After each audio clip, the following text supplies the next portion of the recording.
was the year where women's basketball, both WNBA and especially NCAA, got so much attention. We're going to hear this clip. Again, this is Coach Dawn Staley. She is the head coach of South Carolina, and this is her remarks after clinching the NCAA championship against the Iowa Hawkeyes. I have to congratulate Iowa on an incredible season. Awesome, awesome. And I want to personally thank Caitlyn Clark for lifting up our sport. She carried a heavy load for our sport, and it just is not going to stop here on the collegiate tour. But when she is the #1 pick in the WNBA draft, she's gonna lift that league up as well. So Caitlyn Clark, if you're out there, you are one of the GOATs of our games. We appreciate you. Thank you, Coach. Thank you. Be sure. What do you think, Telly? The way that, I mean, I only heard a little of it, but to hear it completely, I just think that shows how much of a first-class person Dawn Staley is first, besides being a first-class head coach.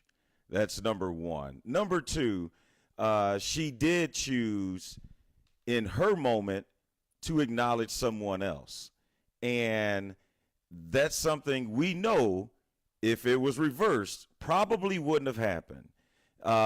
Lisa Bluter, who is the Iowa head coach, if Iowa would have won, I'm sure she wouldn't have said, hey, I know Angel Reese did not make the championship game, but she did a whole lot to help this sport get to where it is now.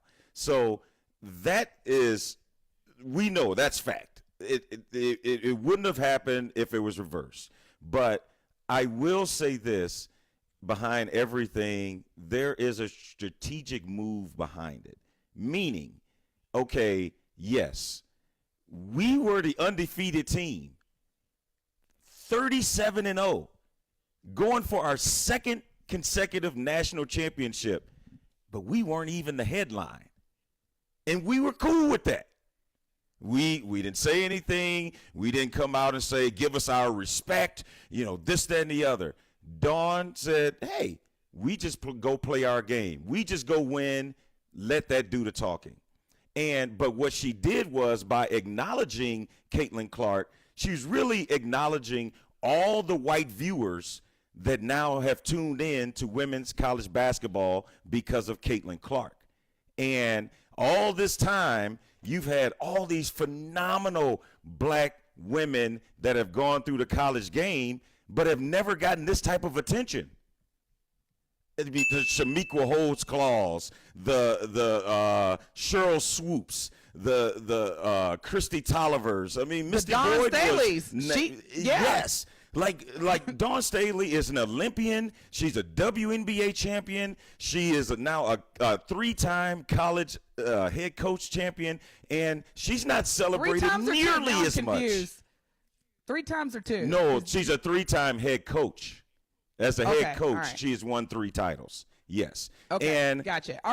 So you talk about this whole decorated career, but none of that was exposed the way Caitlyn Clark's career has been exposed. So after listening to it, I could see why she would do that. Now, yes, it was her moment. She could have done anything she wanted to in that moment, but she's doing something that not only acknowledges now, but still is going to propel it, because even though she said, hey, when she goes on to the WNBA, there's still going to be a really good college game, so don't stop watching us when Caitlyn Clark leaves. That was the message that I kind of heard.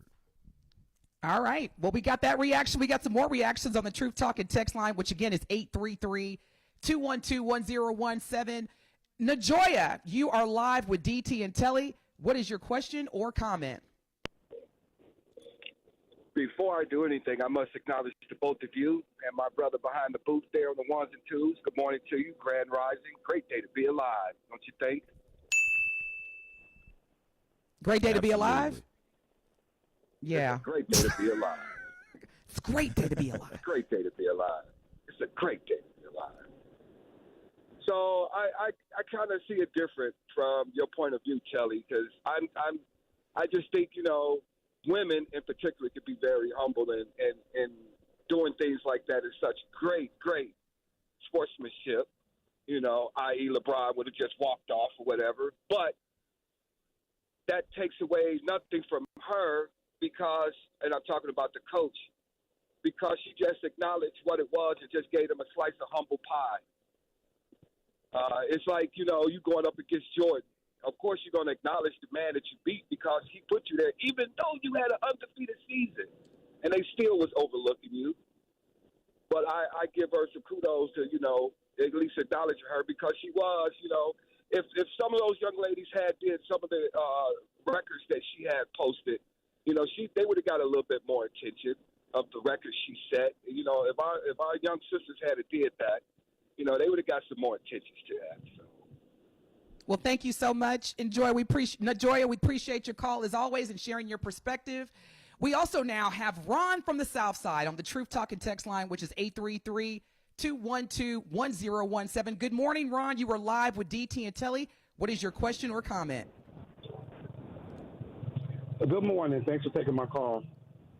I just want to say that without being, you know, too negative about it, I don't like the fact that sometimes we take the high road with some of these issues. I appreciate Don Staley being a 3-time head coach and all that stuff. So, like Telly just said, they don't really talk about that as much. I'm not saying that Caitlyn Clark was, you know, she's not a bad player. She's a good player. But looking at the steps in which they tried to make her like this great white hope, I mean, it's kind of laughable. She's not trash, but I just looked at the game that she got to the 41 points. That coach put like the slowest girl on her. No wonder she got 41 points. Then you got the next coach where everybody was saying that the girls were setting screens for that next game. Both teams were doing it, and the referees wasn't calling it. Caitlyn Clark's team was down by 1 point, and then the other team got the ball, and then the next thing you know, the referee called some weak screen call, which they hadn't called it all game. Then you got her going against Don Staley, and all we talked about was Caitlyn Clark. And I can remember when Caitlyn Clark just did that little hand thing in her face, everybody was saying, oh, she's spirited. Oh, she's a competitor. But then when Angela Reese did it, everybody was saying she's cocky. She's a big bad wolf and all that other stuff. I appreciate I don't want to put the damper on the whole thing, but it was a great game. But it just, to me, it seemed like the red carpet was laid out for this girl. And it just seemed it was a little bit, you know, biased in the media and all that stuff. But congratulations to Don Staley and your team. And I'm going to be looking at girls college football, basketball, and WNBA from this point on, which I really wasn't doing. But after seeing that's awesome. I'm sorry. That's awesome. And now, Ron, we got to go to the next. Yeah. We got to go to the next caller. Thank you so much. But let me just say this, Ron, to you, based on what your comment was, I love you, and I'm gonna tell you why I love what you said and why I love you. When we finish first, Deborah, good morning. You are live with DT&Telly. What is your question or comment? Good morning, DT&Telly. How are you today? Wonderful. How are you, Deborah? Good. Well, I just want to also say shout out to South Carolina for being phenomenal. And to the comment to Telly on how the coach had gave Caitlyn Clark a moment in their moment, you know, it was because we are resilient and loving people. And we got out there and we didn't take no prisoners. And so they can uplift Caitlyn Clark because she do have some talent. But one thing that coach did say was she's one of the GOATs because we got some GOATs and they coming. So that's what I wanted to say about that game. Thank you so much, Deborah. We appreciate you listening and your comment. Now, I got to go back to what Ron had shared. And this is very interesting because I just showed Telly.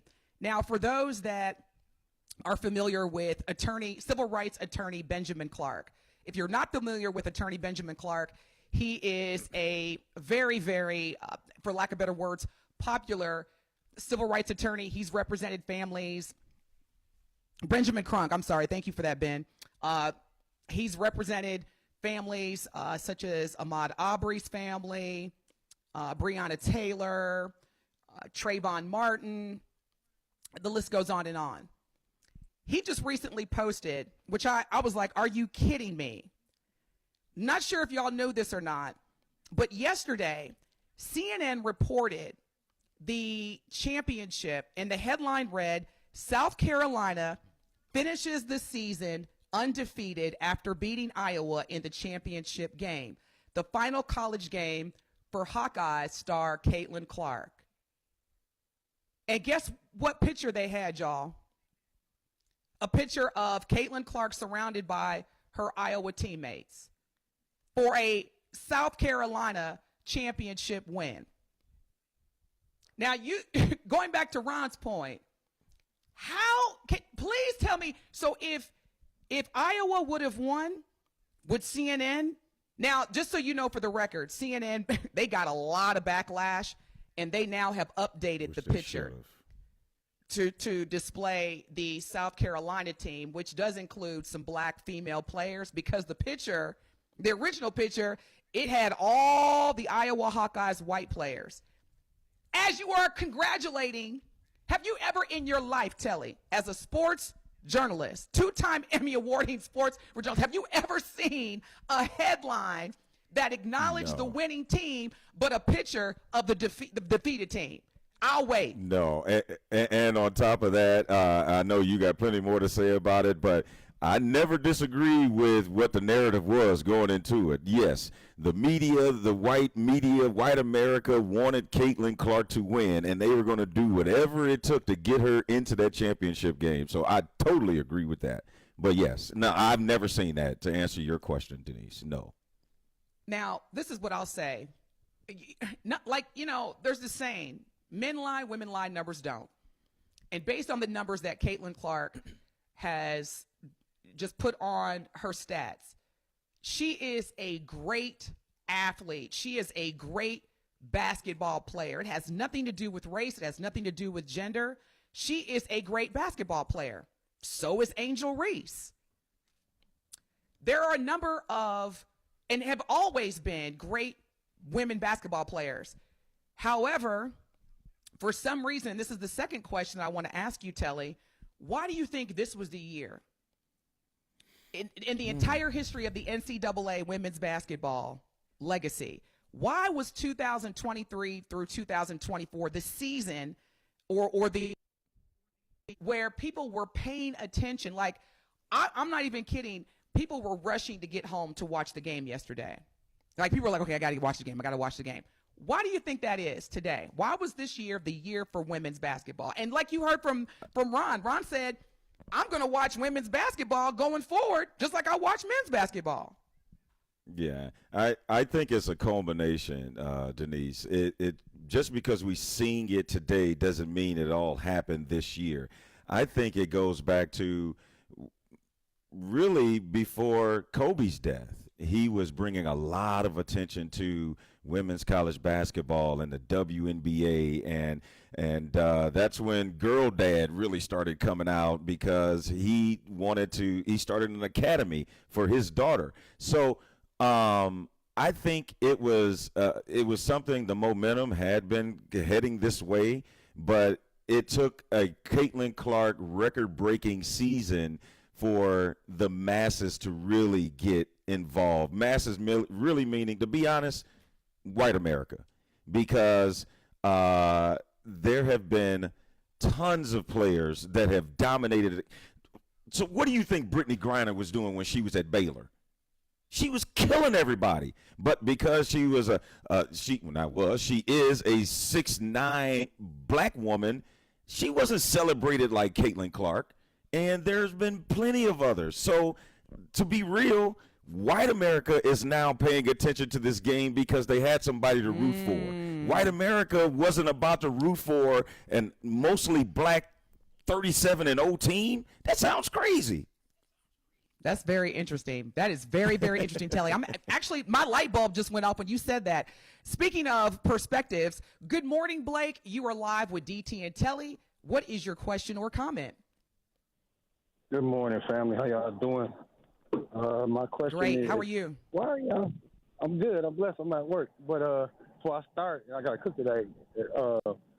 Y'all shouldn't be surprised how these people acting. When the champions won LSU, didn't they get invited to the White House with the losers? That never happened. But it happened because they was mad at LSU losing. You know, they was mad. But talent is talent. Basic basketball is girl basketball. I'm a coach. I'm a player. I'm a girl dad. My daughter's 30 years old. They went 16-1 after losing one game. And we won the championship, and I treated them like college players. This has been coming.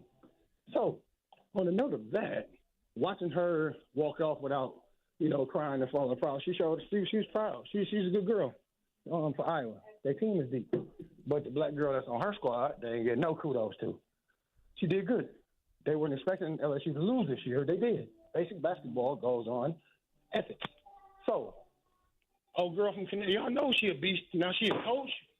The joy of God came through that lady last night, and everybody had to eat crow. They don't like eating crow. They created basketball. They lost interest because they say we took over. We in hockey. We in that. Just knowing how to play. I could ice skate. You know how many brothers can ice skate? But the things I know how to do is because I took time to learn the craft. So my perspective is they're Donald Trump. They don't hide their true colors. This is true racism at its finest. That's why I love Sherwin. Dude be snapping. That's why I love Michael McGee and A60, but now it's been transformed to the truth. And I love DT&Telly and the whole crew and my man Tory and all y'all. Tory had more people cleaning up at his thing than the city did. The city had 30 people the other day. They doing it again at Washington Park or somewhere. So we winning quietly. Being humble is hard, but to be invited to the White House and you're not the champ. Y'all should have seen that coming. But then I watched the game. I like when the Bucks, I don't want nobody cut me off. I ain't trying to root nobody if they got the wrong team. But when you know you can win, if you know you're a champion, then you get it. I'm not going to watch you because you know your potential. That's why it hurts. It hurt me not to play until I seen Giannis win. Blake, thank you for your call. And he brought up Denise, he brought up a great memory. I totally forgot about that. When LSU won, remember Jill Biden invited Iowa and the losing team, which had never happened before. It's never the runner-up gets to go to the White House. The champion gets to go to the White House. So Blake is absolutely on point with that in terms of how race, even though sports bring all races together because you're rooting for one common goal, but in this instance, race definitely plays a part. So, Telly, you bring up a good point as well, and I want to underscore what you said, what the light bulb was for me. Women's basketball has reached this level of notoriety because white America is starting to pay attention, because it's always been at that level of great athleticism. And when we come back from break, I just want to, before we transition to our next topic, as a black woman, I agree with you, Telly. I applaud Dawn Staley, her demonstration of not only class, but when she broke down and she said, God is so unbelievable and he just has this uncommon favor. I was crying with her because, she just fell to her, almost to her knees. She couldn't, it was just that, which is what some of us in the old school or the Old Testament call the Holy Spirit. She felt God's presence. For those that, are Christians or who believe in a higher power. And I applaud her for using that platform, because nowadays it's very controversial to display any type of religious affiliation or even spiritual affiliation. However, with Coach Dawn acknowledging Caitlyn Clark, I feel as though as much as she was trying to demonstrate class, based on everything that has happened in terms of how Angel Reese has been treated as a black female athlete, even with CNN posting a picture of Iowa and you got to laugh to keep from crying. I was a little disappointed in terms of that. But again, I'm not going to play into what everybody else is playing to. So I'm going to do, well, not everybody else, but a lot of what people are playing into. So I'm just going to say this, Telly, before we go to break. Congratulations to Coach Dawn Staley and her entire team. the entire University of South Carolina. I know y'all going to be celebrating. And Don, thank you for your exceptional leadership. Thank you for your discipline.